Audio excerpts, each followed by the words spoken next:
মাই মাঘ বিহু বুলি আজি নাচপা ৰেডি হৈছে আমাক কেনেকৈ নাচপা তুমি নাচি দেখি দিয়া সকলোকে দোকান হাতে দি নাচা আমাৰ আম্মা নাচি আছে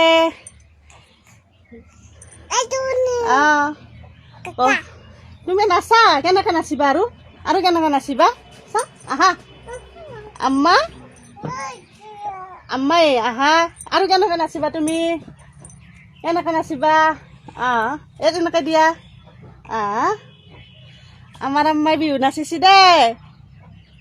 আৰু আম্মাক সকলোৱে বিহুৰ শুভেচ্ছা জনাবা আমাৰ হিয়াম্মাক দে নাচা দে ঘূৰি দিয়া আহা আম্মা পাপা আছি আহা নাচি দিয়া আহা সেইটো থৈ দিয়া এইটো পিছত খাবা দিয়া দে থৈ দিয়া আম্মা এ নাচা কেনেকৈ নাচিবা আৰু দিছোঁ আৰু কেনেকৈ নাচিবা দেখে দিয়া কেনেকৈ নাচিবা আম্মা